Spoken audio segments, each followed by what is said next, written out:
To share their experiences, the two-time Academy Award-winning actress Diane Wiest and her co-star on Broadway, the gifted stage, film, and television actress Katie Holmes. Jose had been in Iraq for 9 months when I got the phone call from Casualty Affairs. He'd been injured. He was in surgery, but they wouldn't give me any details. That's my baby.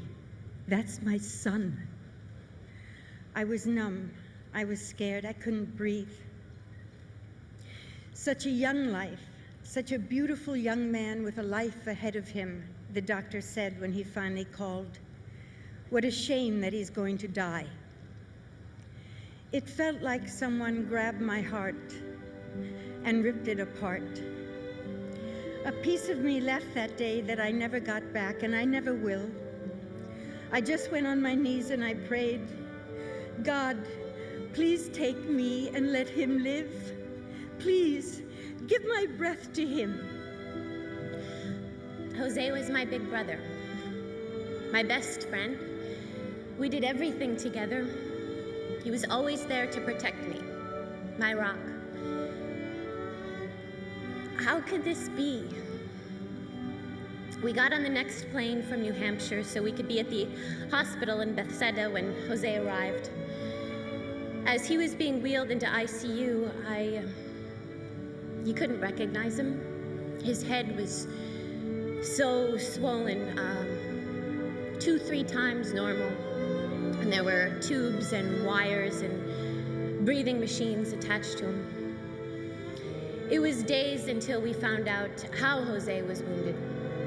He was calling in about a suicide bomber when an insurgent tossed a grenade into his Humvee. The driver was killed instantly, and Jose was tossed from the vehicle. The shrapnel had exploded inside of Jose's helmet. Part of his brain was out on the sand. He wasn't breathing. A medic saved his life. Jose had lost the bottom 2 lobes of the left side of his brain. The doctor warned us that my son's best quality of life would be a vegetative state. If you believe in miracles, the doctor said, pray for one, because that's what you're going to need. So I found a little part of Jose's shoulder where I could put my hand. And that's when I felt the warmth. And I said to my son, you're going to make it, and we're going to be with you. And I promise that I'm never going to leave you alone ever again. As long as he knew that we were there, he had something to fight for.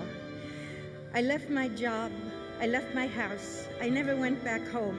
We stayed with Jose. There was a recliner and a sofa in the hospital waiting area, and that's where we lived while Jose was in ICU and then when he moved to Walter Reed.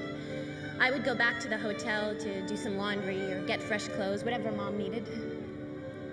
She never left. Jose came down with one infection after another. He went from 195 to 125 pounds. He had 17 surgeries. In every one of them we waited, and we never left the hospital. I brought Jose into this world. I wasn't going to give him up without a fight. It's what a mom does. There's a lot of young wives with children like Jose's who can't care for such a severely disabled husband.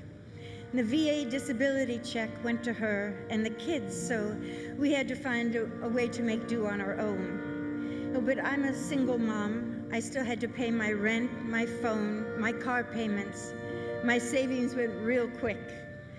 And after we paid our bills, there just wasn't any money left for food. We ate a lot of ramen noodles. Those little packages that you mix with water and you stick in the microwave that we used to eat in college. They got us through maybe 3 months until people in the ward started to take notice, and they would bring us a meal or the nurses would bring us a tray. I had to go back to work, but Elizabeth wouldn't let me. She insisted I stay with Jose, and she found a temp job at the hospital, so if something happened, she could be right there. My beautiful daughter, only 21 years old, but she gave up all her friends. She gave up her college, her job, her life to help her brother. It was touch and go for a long time. But then one day we were in the rehab gym while the physical therapists were stretching him. Maybe it hurt a little bit, and all of a sudden he came out with, "Mom." We just burst out into tears. According to the doctors, this wasn't supposed to happen. And the nurses and doctors, they just cried, "Mom." He cried, "Mom." To this day, I believe that the touch on my son's skin, his feeling our hearts and our love, was what helped Jose finally come back. And I honestly believe, and the doctors say, that the warmth of the family love is worth more than any medicine they can give. The nurses and doctors gave their all for Jose, but we ended up in 8 different hospitals in places we'd never been. We thought it would be a month, 6 weeks, and it's been over 3 years now. We're still with Jose all day long. We bathe him and dress him, make sure his feeding tube is working properly, drive him to physical therapy. Jose is not alone. He is part of the family like he's always been. When you have a child and he gets hurt, you question God. Why him? Why? God, why? We did everything in our power to save him. We've gone without sleep. We've gone without food. We've gone without a home. We had to give up our whole lives. But if this journey of hell and back will help other families that are coming behind us, maybe that's the reason why. And the most important thing I tell them is no matter how hard it gets, you stay by your loved one.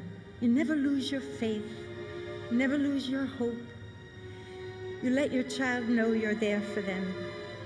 You let them know you love them.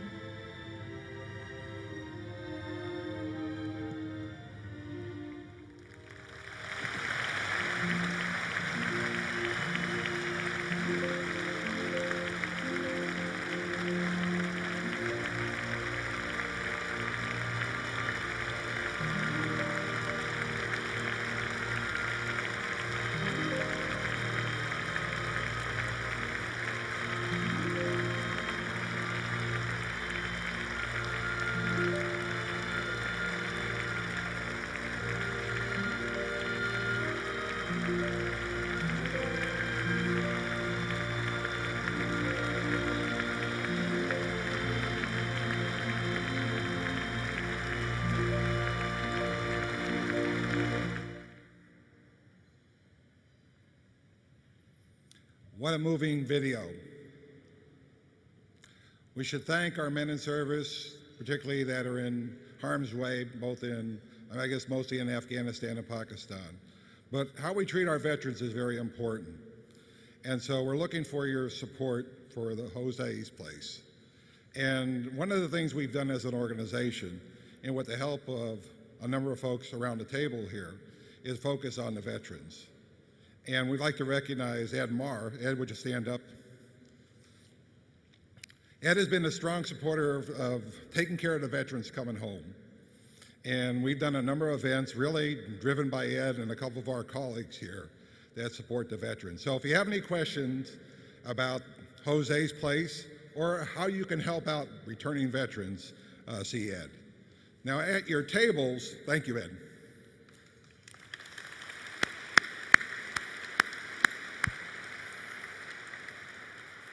At your tables, there is an envelope.